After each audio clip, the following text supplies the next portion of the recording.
வணக்கம் நண்பா. TNSTC latest செய்திகள். அரசு போக்குவரத்து கழகத்தில் காலி பணிகளை நிரப்பக் கோரியும் மேலும் பல்வேறு கோரிக்கைகளை வலியுறுத்தி உள்ளிருப்பு போராட்டம். போக்குவரத்து துறை தொழிலாளர்கள் அக்டோபர் 16 உள்ளிருப்பு போராட்டம். கு. பாலசுப்ரமணியன். தமிழகம் முழுவதும் வரும் அக்டோபர் 16 கோரிக்கைகளை வலியுறுத்தி போக்குவரத்து துறை பணியாளர்கள் உள்ளிருப்பு போராட்டம் நடத்த திட்டமிட்டுள்ளதாக தமிழ்நாடு போக்குவரத்து துறை பணியாளர்கள் சங்க சிறப்பு தலைவர் கு. பாலசுப்ரமணியன் தெரிவித்தார்.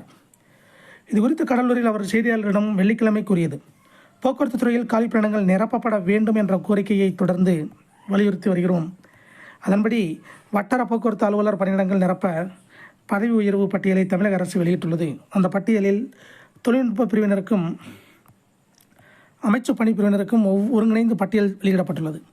பணியாளர்கள் ஓய்வு காரணமாக அமைச்சு பணி பிரிவில் 2 பணியிடங்கள் பெயருக்கு உட்படாமல் காலியாக விடப்பட்டுள்ளது. அடுத்த நிலையில் உள்ள பணியாளர்களை அந்த 2 இடங்களிலும் நிரப்ப தமிழக அரசு உத்தரவு பிறப்பிக்க வேண்டும். சங்கம் முன்வைத்துள்ள 13 அம்ச கோரிக்கைகளை வலியுறுத்தி பல போராட்டங்கள் நடத்திய நிலையில் இன்னமும் பல கோரிக்கைகள் நிறைவேற்றப்படாமல் உள்ளன. அவற்றை நிறைவேற்ற வலியுறுத்தி வரும் அக்டோபர் 16 மாநிலம் முழுவதும் ஒரு நாள் உள்ளிருப்பு போராட்டம் நடத்த திட்டமிட்டுள்ளதாக அவர் தெரிவித்தார். இதை போன்ற போக்குவரத்து துறை அப்டேட்டுகளை தெரிந்து கொள்ள நம்ம சேனல் சப்ஸ்கிரைப் பண்ணுங்கள், ஷேர் பண்ணுங்கள், லைக் பண்ணுங்கள். நன்றி, வணக்கம்.